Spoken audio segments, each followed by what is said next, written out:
Assalamualaikum warahmatullahi wabarakatuh.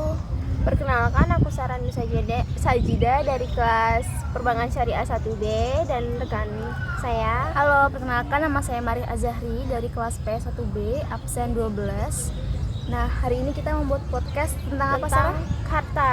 Tentang harta.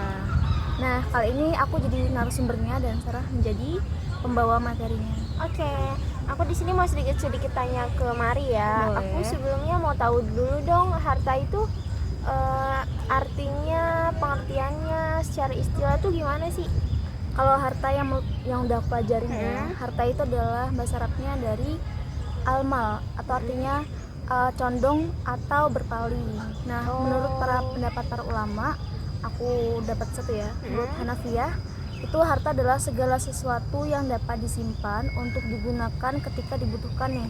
Penggunaannya bisa dicampuri oleh orang lain. Jadi saat dia transaksi ada tukar-tukar gitu. Oke. Wah, bermanfaat paham banget kan? Ya, paham dong, pastinya dong, masa nggak paham. Terus aku mau tanya dulu nih, kayak unsur-unsur harta itu apa aja sih, Mari? Kalau unsur-unsur harta yang aku tahu itu ada 4. Itu bersifat materi atau mempunyai wujud nyata. Jadi uangnya itu bisa dilihat atau harta itu bisa dilihat. Terus dapat disimpan untuk dimiliki. Terus yang ketiga dapat dimanfaatkan. Dan keempat itu uruf. Masyarakat memandangnya sebagai harta, Sarah. Oke, kalau aku mau nanya lagi, Islam tuh memandang ekonomi itu gimana sih, bisa jelasin nggak? Kalau Islam memandang ekonomi itu ada banyak nih, tapi aku sebutin beberapa aja ya, Sarah ya. Yang pertama itu pemilik harta terhadap segala sesuatu yang ada di bumi ini termasuk milik Allah Subhanahu wa taala. Yang kedua, status dan kedudukan harta tahta sebagai contoh ya, sebagai amanat titipan terdapat pada surat At-Takabun ayat 15. Oke, wah bermanfaat banget sih, Mari kamu buat Iya dong, itunya. makanya belajar fikih. Iya dong, kan aku kan ini lagi belajar sama kamu ya. Terus mau tanya apa lagi nih? Wah, satu lagi nih, kalau pembagian harta tuh gimana sih? Kalau pembagian harta juga aku baru tahu sedikit ya, ya. Mungkin aku bisa sebutin kira-kira ada 9 atau 8 gitu, aku lupa. Yang pertama itu dilihat dari segi kebolehan manfaatnya. Ada halal dan tidak halal. Oh, berarti ada halal sama nggak halal ya? Kalau halal itu namanya mutakawim. Kalau tidak halal itu goiru mutakawim. Terus dilihat dari segi jenisnya. Dilihat dari segi jenisnya ada 2. Ada al-iqor dan al-mankul. Al-iqor itu adalah harta yang tidak bergerak seperti tanah, rumah, dan lain-lain. Kalau al-mankul itu harta bergerak seperti barang dagangan di pasar. Terus yang ketiga ada dilihat dari segi pemanfaatannya.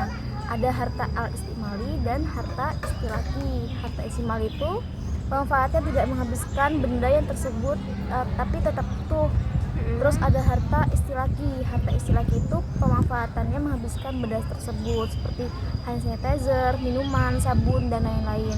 Terus yang keempat nih, Sarah ya, dilihat dari segi ada tidaknya barang tersebut yang seperti di pasaran gitu. Contohnya ada 2, ada al-misli dan al-kimi. Al-misli itu benda jenisnya ada di pasaran seperti timbangan, takaran, dan lain-lain. Terus ada al-kimi. Al-kimi itu benda-bendanya sudah di pasaran kayak buah-buahan, sayur-sayuran, dan lain-lainnya.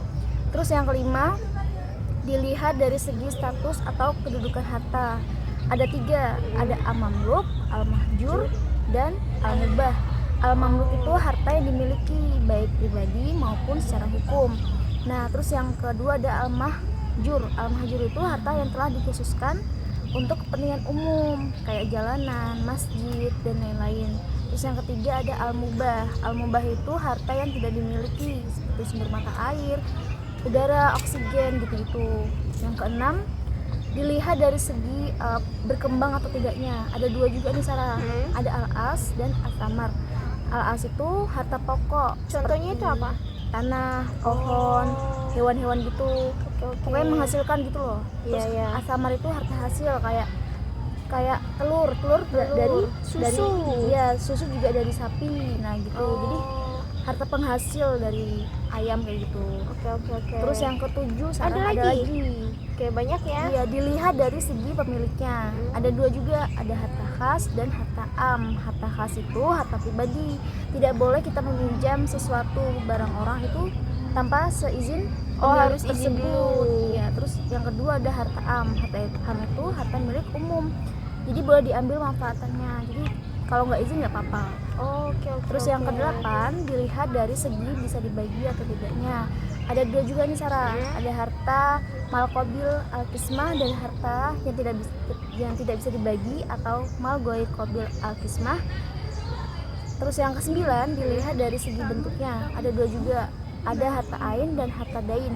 Harta ain itu harta yang berbentuk benda, sedangkan harta dain itu sesuatu berada dalam tanggung jawab seseorang. Misalkan uang berada dalam tanggung jawab seseorang.